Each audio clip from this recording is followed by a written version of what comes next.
धन्य है यह भूमि जिसको जगत जननी माँ सीता के जन्मभूमि का गौरव हासिल है। राजा जनक के राज्य जनकपुर नेपाल से मात्र 22 मील की दूरी पर भारतवर्ष के बिहार राज्य में स्थित सीतामढ़ी की पावन पवित्र धरती, जिसके दर्शन से इंसान को सुख, शांति और समृद्धि के साथ साथ मोक्ष की प्राप्ति होती है। सीतामढ़ी का नाम सुनते ही संपूर्ण भारत के लोग इस धार्मिक, दार्शनिक और ऐतिहासिक स्थल से पूर्व परिचित हो जाते हैं।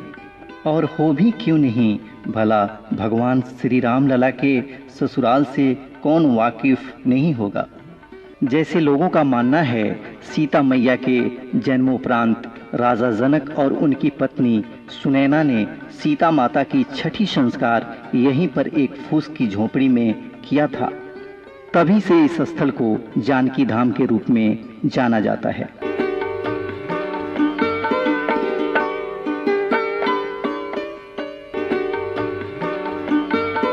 हिंदू धर्मशास्त्र में उल्लेखनीय साक्ष्य के आधार पर इसी पुनौरा धाम में मां सीता का जन्म हुआ था। विस्तार से बता रहे हैं पुनौरा धाम के महंत बाबा कौशल किशोर दास। हमारे यहाँ जो प्रमाण जो पुराने जो जैसे भी वैसे कहा गया कि प्रथम मुनि ने जो कीरति गाई तेई मग चलत सुगम भाई, यानी हमारे पूर्वजों ने जो कहते आए, समाजों ने जो कहते आए, जो आज तक हमारे पास प्रमाण है, जिस प्रमाण के तहत हम कह रहे हैं कि यही कुंड है, जानकी जी का जन्म कुंड। ये यहाँ की पौराणिक कथा यही है कि प्राचीन काल में इस स्थान का नाम पुण्यारण्य था और पुंडरीक ऋषि का यहाँ आश्रम था। प्राचीन काल में जिस समय कि जनकपुर में जनक जी महाराज राज करते थे, उस समय लंका में भी रावण राज करता था। और रावण जो इतना न्यायी हो गया कि अपने राज के अंतर्गत महात्माओं से टैक्स के रूप में खून लेना शुरू किया। तो जिस समय दूध खून लिया था, उस समय महात्मा ने भी श्राप दे दिया था कि कह देना रावण को इसी से नाश हो जाएगा। और वो श्राप जो घड़ा लेकर के जब रावण के दरबार में दूध पहुँचा है, तो आया है कि रावण घटदक भय हुलासा। उन्हें पहले उस घड़ा को देख करके बहुत खुश हुआ और बाद में दूध कह सुनाया कि यह श्राप दूध घड़ा है। तो श्राप का नाम सुन करके रावण बहुत दुखित हो गया और दुखित होकर के कहा है कि जनक राज में करवा दो। प्रमाण में आया है कि जनक राज मद गारत भयु, मिथिला के मध्य बीच में इस घड़ा को गाड़ दो। यहाँ पर यह प्रश्न उठता है कि जनक राज में क्यों कहा करवाने के लिए। यहाँ करवाने के लिए मुख्य दो कारण हैं। पहला कारण तो यह है कि एक समय शिव जी की जो सभा लगी हुई थी, उसमें जनक जी और रावण का दोनों का वेदांत पर शास्त्रार्थ हुआ था। जिस वेदांत में जनक जी के साथ रावण पराजित हो गया था, तो इसी का दुख था, इसलिए कहा कि जनक राज में करवा दो। और दूसरा कारण यहाँ करवाने का ये है, इसका प्राचीन नाम पुण्यारण्य था। यहाँ महाराजा जनक का पुण्य का आरण्य वन जंगल था। जहाँ पर पुण्य की विशेषता होगी, वहाँ पर तो पाप होने से पुण्य की क्षति हो जाएगी, फिर नाश हो जाएगा। यही दो कारण सोच करके यहाँ पर उसने घड़ा को छिप करके गड़वा दिया। और घड़ा गाड़ देने से क्या हो गया कि 12 वर्ष के लिए महाअकाल पड़ गया जनकराज मिथिला में। जबकि प्रजा लोग जल और अन्न के बिना मरने लगे, हाहाकार मच गई। तो सारे प्रजा जाकर के महाराजा जनक से प्रार्थना किए कि हम लोग जल और अन्न के बिना मरते हैं, इसलिए कोई उपाय कोई दो किया जाए। फिर बड़े बड़े जोशी मर्ची विद्वानों को बुला करके सभा में पूछा गया कि हम क्या करेंगे ताकि वर्षा होगी, आप लोग कोई विचार करके बताएं। उन लोगों ने विचार करके बताए, आप हलेष्टि यज्ञ करें और हलेष्टि यज्ञ करके यदि आप अपने हाथ से जो हल को ग्रहण करेंगे यानी चलाएंगे, ऐसा आता है प्रमाण में कि वर्षा होगी। ये हुआ कि जनकराज मिथिला तो हमारा बहुत दूर था कि ये मिथिला का क्षेत्रफल जमीन आया है कि 64 को चौड़ा 96 कोस लंबा ये मिथिला का राज्य था। इसका ये बृहद विष्णु पुराण मिथिला खंड वर्णन में आया है। और महाराजा जनक के महल जो जनकपुर का था, उसके भी मुख्य 4 फाटक थे, जो कि 10-10 मील की दूरी पर, यानी ये 5-5 कोस की दूरी पर चारों फाटक थे। जैसे कि उत्तर में धनुष है, जहाँ पर धनुष टूटा स्वयंवर हुआ, पूरब में कल्याणेश्वर महादेव हैं, दक्षिण में गिरजा स्थान है जहाँ गिरजा पूजन करने के लिए सीता जी निपति जाती थी, भागतराग था, और पश्चिम में जलेश्वर है। ये उनके पुराने महल के 4 फाटक हुए। तो हुआ कि राज्य तो हमारा बहुत दूर था, पर इस कार्य को हम कहाँ पर सिद्ध करेंगे?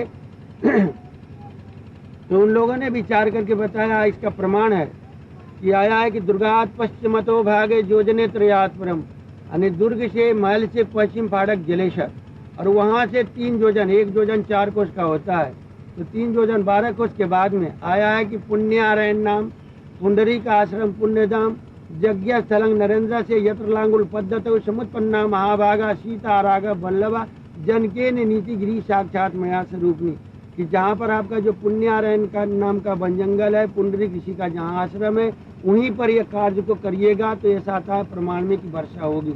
फिर प्रमाण में आया कि 88,000 ईश्वर का निमंत्रण करके अपने साथ चले और आकर के जो शहर में अभी जो मंदिर जो विरोध का आप बता रहे हैं, उसी जगह पर वो कैंप डाले हैं, पड़ाव पड़ा जी। फिर यहाँ से 2.5 किलोमीटर दूर, यहाँ से 3 किलो पड़ेगा, लेकिन शहर से 2.5 किलोमीटर की दूरी पर हलेश्वर नाथ महादेव हैं, जहाँ के हलेश जी जग करके और वहाँ से हल चलाना शुरू किए थे, जिस गांव का नाम अभी गिरमिशानी बैरिया बोलते हैं। वहाँ का भी प्रमाण है, आया है कि हलावर्ता हलेश्वर, कि पहले हलेश जी जग करके बाद में हलेश्वर नाथ महादेव के शिवलिंग स्थापना किए और वहीं से हल चलाना शुरू किए, और आ करके यहाँ हल जो है पूरब की ओर मुड़ा है, तो रावण के द्वारा घड़ा में हल लगने से घड़ा फूट गया और दिव्य सिंहासन निकला। प्रमाण में आया है कि सिंहासन के ऊपर में अष्ट सखी समेत निकली, जबकि सखी और सिंहासन निकला। यह दृश्य को देख करके महाराजा जनक यहाँ प्रार्थना करने लगे, भाई प्रगट कुमारी भूमि विदारी अद्भुत रूप निहारी। तो सखी और सिंहासन दोनों नीचे जमीन में गुप्त हो गया, और अष्ट सखी के मध्य में बीच में जो भूमिपुत्री बालिका जो थी, यहाँ पृथ्वी पर बच्ची रूप में रोने लगी। फिर इस जगह का दोबारा 2 नाम पड़ गया, पुण्यरसा और पुण्य उर्वरा। पुण्यरसा, रसा नाम पृथ्वी, पृथ्वी से निकली इसलिए पुण्यरसा, पुण्य उर्वरा ये पुण्यारायण नाम के वन जंगल, उसके बीच उर हृदय से निकली इसलिए पुण्य उर्वरा, और उसी शब्द का अवरंश करके वे पुनौरा पुनौरा धाम इसको बोलते हैं। तो हुआ कि बालिका के अधिकारी भी होंगे पुंडरीक ऋषि, इसलिए क्या आया है साभू में विदेना पौंड्रिकंग समर्पिताम, यानी एक समय सूर्य ग्रहण लगा हुआ था, जिसमें यह पुण्यारायण नाम का वन जंगल पुंडरीक ऋषि को दक्षिणा में दान कर दिए थे महाराजा जनक। और दूसरा कारण ये होता है कि जहाँ जन्म लेने की भूमि जगह जो है वो तो पुंडरीक ऋषि का आश्रम है, तो दोनों आधार से तो अधिकारी होते हैं पुंडरीक ऋषि। फिर उन्होंने कहा हम तो बलकर तपस्वी भजन करते थे, बच्ची का कहाँ पोषण पालन करेंगे, इसलिए इसका भार विदेह जी ग्रहण करे जनक जी महाराज। तो आप जनक जी का भी नाम सुने होंगे, क्षीरध्वज था। ये नेमी वंश में हर्षरोमा के 2 पुत्र थे, क्षीरध्वज और कुशध्वज। तो जनक जी का नाम क्षीरध्वज था, उपाधि जनक और विदेह की थी। तो उन्होंने यहाँ पर जया से सिद्ध करके अपने वंश के रूप में बच्ची का नाम यहाँ पर रखे जनक पुत्री जानकी, और जानकी नाम रख करके जब गोदी में उठा लिए तो आकाश मार्ग से देवता लोग फूलों का वर्षा करने लगे। जब वर्षा शुरू हो गई तो यहाँ तो रहने का जगह नहीं था, पुनः वहाँ कैंप में ले गए। तो हमारे यहाँ 2 रीति से काम होता है, लौकिक और वैदिक। कुछ वेद की ऋचा के आधार पर, कुछ लोक मत व्यवहार के अनुसार। जैसे हमारे परिवार में लड़का या लड़की जो पैदा होता है तो 6 दिन के लिए या 12 दिन के लिए अलग शौच अवस्था में छूट मानते हैं। जब यहाँ पैदा हुई तो यहाँ से लेकर के वहाँ कैंप में पूछ का मड़ई झोपड़ी बना करके उसमें शौच मनाया गया। फिर उसी समय देवर्षि नारद जी को मालूम हुआ तो भी बिना लेकर के पहुँचे हैं। तो नारद जी ने कहा कि इनका नाम तो सीता होगा, तो आप जानकी नाम का और सीता नाम का। यहाँ तो जया से सिद्ध करके अपने वंश के रूप में नाम रखे महाराजा जनक, जनक पुत्री जानकी। और जया कहा जाता है, इसका भी संकेत पद्म पुराण के स्वरखंड में मिलता है कि तत्रैव च महाराजा जियंग लोक परिश्याम, यानी जया शब्द का कहने का तात्विक अर्थ यही होता है कि जिन बच्चे में माता और पिता का गुण मौजूद हो और बच्चा स्वयं पैदा ले, अपने आप जन्म ले, उसको जया कहते हैं। और जया तीर्थ माना गया। तो यहाँ जया से सिद्ध करके अपने वंश के रूप में नाम रखे महाराजा जनक, जनक पुत्री जानकी। और वहाँ पर सीता नाम इसलिए हुआ कि शीत जो कहते हैं, हल में लोहे का फाल होता है जिसे मट्टी को कहते हैं, उसको शीत कहते हैं। और ज्योति भूमि गड्ढा को शिराउर कहते हैं, उसका नाम है सीता। तो शीत और सीता, फाल और गड्ढा, एक दूसरे के मिलन टकराव से वो तीसरी बालिका की उत्पत्ति हो गई, इसलिए आया कि शीतोत्पन्ना सीता होना चाहिए। और मड़ई नाम मकान में वहाँ जो वर्षा से रक्षा करके जो 6 दिन के लिए छठी मनाया गया, इसलिए उसका नाम सीता मड़ई हो गया। फिर वर्षा बंद हो गई तो महाराजा जनकपुर में ले गए। तो किशोर जी की जो प्रकट भूमि है, जो अभी सामने तालाब के रूप में आप देख रहे हैं, और ऐसे हम यहाँ का मुख्य ध्यान। जब भगवान श्री राम की बारात जनकपुर से अयोध्या के लिए लौटी तो बारातियों ने अपना पहला पड़ाव इसी स्थल को बनाया। मां सीता की डोली जनकपुर से चलकर 22 मील की दूरी पर यहीं रखी गई। यहीं पर सीता मैया ने दातुन और स्नान किया। दातुन करने के बाद मां सीता द्वारा फेंके गए दातुन से यह विशाल पाकड़ का पेड़ हो गया और जहां स्नान की गई थी वहां बहुत ही गहरा कुंड बन गया, जिसमें स्नान कर आज भी श्रद्धालु पुण्य के भागी बनते हैं। विस्तार से बता रहे हैं यहाँ के बुजुर्ग पुजारी श्री हरवंश मिश्र। पंथ पाकड़ और इस जगह का यहाँ राजा दशरथ अपने पुत्र वधू के साथ, जैसा कि प्रमाण है आध्यात्म रामायण, अथः गच्छति श्री रामो मिथिला योजन त्रयम, 3 योजन मिथिला से चल करके राजा दशरथ अपने पुत्र पतोहू और इष्ट मित्र के साथ यहाँ विश्राम किए और यहीं से पथ पाकर, रास्ता को पाकर के उन्होंने प्रस्थान किया। तब से इसका नाम पंथ पाकर।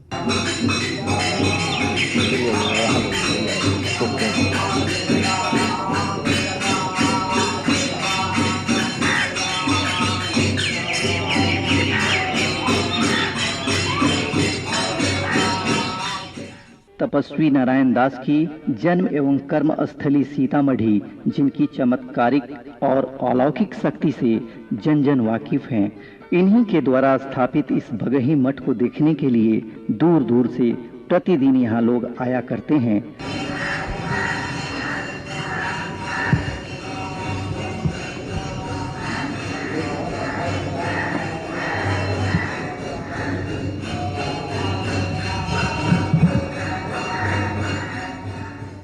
चौबीसों घंटे राम धुन से गुंजित यह पवित्र स्थल का दर्शन कर चित्त प्रसन्न हो जाता है।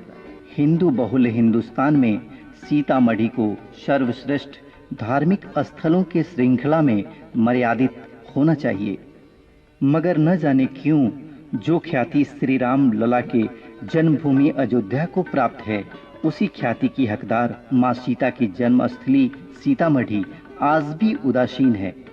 जबकि हिंदू धर्म में स्त्री को लक्ष्मी, सरस्वती और दुर्गा की दर्जा दी गई है। इसीलिए तो पहले सीता तब राम, पहले राधे फिर श्याम। सीतामढ़ी के विकास पर एक नजर डाले तो सबसे बड़ी बाधा नेपाल के पहाड़ियों से निकलकर सीतामढ़ी की धरती पर अपनी पैर पसारती बागमती नदी है, जो अपनी भयानक रूप धारण कर सीतामढ़ी के विकास को प्रत्येक वर्ष कुछ ही महीनों में चट कर जाती है। देश को बताइए कि किस तरह से कष्ट में हमारे लोग रहते हैं। नैया फूटी हुई है, पानी उपसा जा रहा है, भरल जा रहा, सरकार कोई व्यवस्था नहीं कर रही है। सड़क पर संघर्ष हम लोग करते करते थक गए। सीतामढ़ी के विकास में दूसरी बड़ी बाधा यहाँ की सड़कें हैं। उत्तरी बिहार के प्रमुख शहर मुजफ्फरपुर से मात्र 57 किलोमीटर की दूरी पर स्थित सीतामढ़ी बस से पहुंचने में 3 से 4 घंटे लगते हैं, जबकि राष्ट्रीय उच्च मार्ग से इसे जोड़ दिया गया है। आखिर इसके लिए उत्तरदायी कौन है? सुनते हैं यहाँ के सांसद की जुबानी। लोकसभा और विधानसभा दोनों मिला करके 9 जुलाई जो 3-4 दिन 5 दिन बाद आने वाला है, इस 9 जुलाई को मेरा 12 वर्ष पूरा होगा। इस 12 वर्ष के बीच में लगभग 18,500 करोड़ की केंद्र की योजना मैं सीतामढ़ी को लड़ करके संसद और सड़क में लड़ के अपने साथियों और अपनी पार्टी के सहयोग से लाया हूँ, जिसमें आपको अभी मैं बताया था कि NH 2 है, NH 104 और NH 177, ये दोनों में लगभग 800 कुछ करोड़ रुपए खर्च होंगे। बिहार सरकार को अभी भारत सरकार से राज्य के बंटवारा के नाम पर पैकेज मिला है 425 करोड़ का टोकन मनी, उस 425 करोड़ में टॉप प्रायोरिटी में मेरा NH 77 और NH 104 को रखा गया है और पैसे उसमें से इसमें सैकड़ों करोड़ खर्च होगा, जिसका पता अगले वर्ष लोगों को चलेगा। अभी 85 करोड़ रुपया इसमें दिए गए हैं, अभी इसका सर्वे होना है, बड़े बड़े पुल बनना है, तो 800 कुछ करोड़ रुपए इसमें खर्च होंगे। रेल लाइन सीतामढ़ी मुजफ्फरपुर जयनगर दरभंगा आमान परिवर्तन, इसमें लगभग 1000 करोड़ रुपया चालू होते होते दोनों में खर्च होंगे, तो 1800 करोड़ का तो यही हो गया। हम 14 टेलीफोन एक्सचेंज खुलवाया है, 14 करोड़ रुपए उसमें खर्च भारत सरकार के हुए हैं। सीतामढ़ी में WLL का बेस स्टेशन, परिहार में बेस स्टेशन, पुपरी में बेस स्टेशन, रुन्नीसैदपुर में बेस स्टेशन, फिर मोबाइल का बाजपट्टी में बेस स्टेशन, प्रेमनगर में बेस स्टेशन, कोल्हैया में बेस स्टेशन, सीतामढ़ी में बेस स्टेशन बन गया है। सुरसन में, पुपरी में, सोनबरसा में, परसौनी में इत्यादि जगहों पर अगले वित्तीय वर्ष में लिया जाना। तो यहाँ पर करोड़ों का टेलीफोन का विकास हुआ है, करोड़ों का बिल्डिंग भी टेलीफोन विभाग में भी बनने वाला है। इसके अलावा यहाँ एक रेडियो स्टेशन की स्वीकृति हमने दिलवाया। रेडियो स्टेशन के लिए जमीन राज्य सरकार नहीं दी, अभी तक उसके लिए काम नहीं हो पाया। एक केंद्रीय विद्यालय जवाहर नगर में है, सुतिहारा में, सुरसन ब्लॉक में पड़ता है, उसके हॉस्टल में 2 करोड़ का बिल्डिंग बनवाया। सीतामढ़ी में एक और केंद्रीय विद्यालय बनाने की स्वीकृति हमने दिलवाया, जिसमें 15 एकड़ मुफ्त में जमीन देना था। जिला प्रशासन और राज्य सरकार अभी तक नहीं उपलब्ध करवा पाई, इसलिए वो काम नहीं हो पाया। सीतामढ़ी को पर्यटन स्थल के रूप में विकास करने के लिए हमारी लड़ाई रही और उसको अंततः बिहार सरकार के गवर्नर एड्रेस में 1998 में जब मैं असेंबली में था तो इसको शामिल करा पाया। भारत सरकार प्रस्ताव मांग चुकी है, बिहार से प्रस्ताव जाने वाला है, लड़ाई हमारी जारी है। जगत जननी माँ जानकी सीता की यह जन्म स्थली है, यहाँ पर इसका विकास होना है। हर गांव को टेलीफोन WLL से देने के 600 गाँव में, छोटे बड़े गाँव में हमारे प्रयास से टेलीफोन लगे।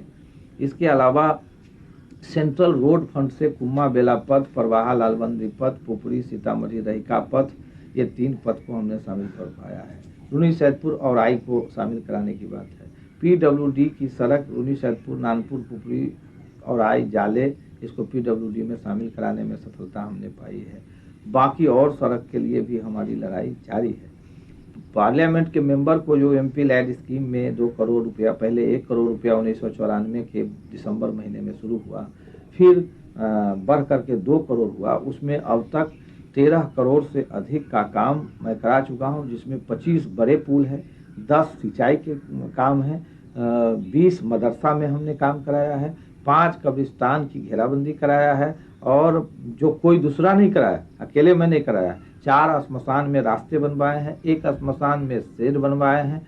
इस प्रकार से कम 3 दर्जन विद्यालय भवन बनवाए हैं और कम से कम 50 गरीबों के मोहल्ले में, अनुसूचित जाति कमजोर वर्ग के मोहल्ले में सार्वजनिक बैठका का निर्माण कराया है। 25 ऐसे गांव में सामुदायिक भवन बनवाया है जहां कोई सरकारी भवन नहीं था और 100 से अधिक ग्रामीण सड़कों में सोलिंग कराने का काम किया है। सीतामढ़ी और डुमरा और जनकपुर रोड जो शहरी इलाका है, इसमें कम से कम 2 करोड़ रुपए का पक्की PCC सड़क का निर्माण हमने कराया है। बड़े बड़े कुछ पुल भी बनाया है। इस जिले के गौरव के रूप में बाबा तपस्वी नारायण दास जी थे, जो अब शरीर से नहीं हैं, जो इसी जिले के बगही में पैदा लिए थे, जो बगही डुमरा ब्लॉक में बगही रंजीतपुर है, वहाँ 45 लाख की लागत से हमने सड़क बनवाया है। 3.5 लाख के लागत से निर्माणाधीन है एक गेट वहाँ बनवाया है जो बन रहा है, आप उसको देख सकते हैं। वो अस्मरणीय काम हमने किया है। कारगिल शहीद, जो कारगिल का लड़ाई हुआ था, उसमें शहीद मेजर चंद्रभूषण द्विवेदी के नाम पर एक लावण्य सुंदर हमने गेट बनवाने का काम किया है। बाबा साहब भीमराव अंबेडकर की प्रतिमा डुमरा जिला मुख्यालय के प्रांगण में नेहरू भवन के आगे में बनवाने का काम हमने किया है। किसान बहुल इस क्षेत्र में धार्मिक प्रवृत्ति के लोग मुख्य रूप से कृषि कार्य पर निर्भर हैं।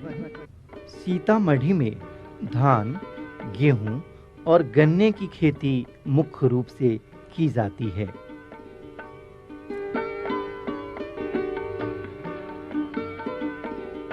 नेपाल के रास्ते आए बाढ़ से किसानों की गाढ़ी कमाई उनके नजरों के सामने बागमती नदी की भेंट प्रत्येक वर्ष चढ़ जाती है।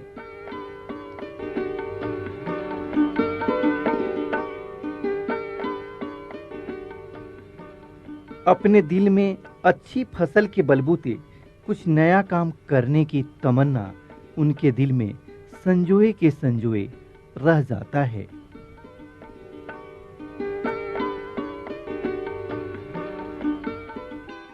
कहा गया है, पत्रकार वो दर्पण है जो समाज के असली मुखौटे को अपनी लेखनी से चित्रित किया करते हैं।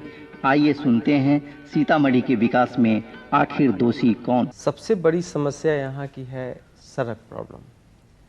यहाँ ये जो सीतामढ़ी की जो भौगोलिक स्थिति है, ये साल में अन्य जिलों से तकरीबन 4 महीना कट जाता है, पूरी तरह आवागमन बिल्कुल ठप हो जाता है।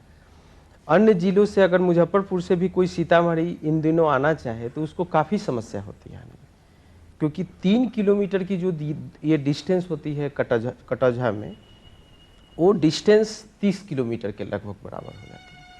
और ये समस्या तकरीबन 20 वर्षों से ये सीतामढ़ी में चल रही है, लेकिन इसके प्रति न यहाँ के जनप्रतिनिधि या मंत्री या सरकार को इधर नज़र ही नहीं जा रही है कि इस सड़क का निर्माण किया जाए।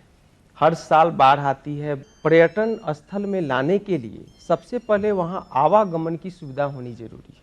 जब तक आवागमन नहीं रहेगा तब तक कोई आना चाहेगा भी तो कैसे आएगा।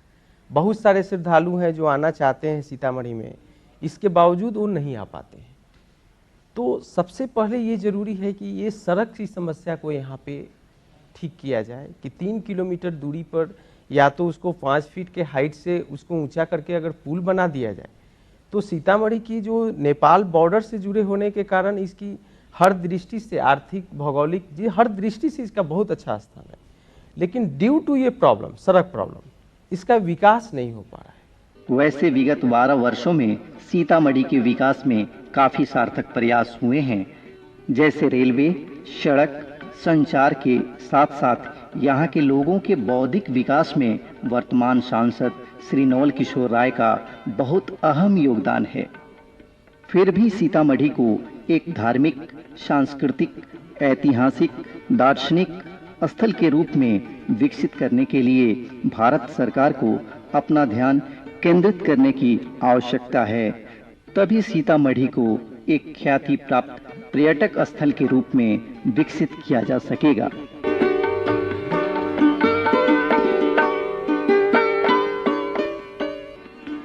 जगत जननी माँ सीता की जन्मभूमि सीतामढ़ी को मेरा कोटि कोटि का प्रणाम है।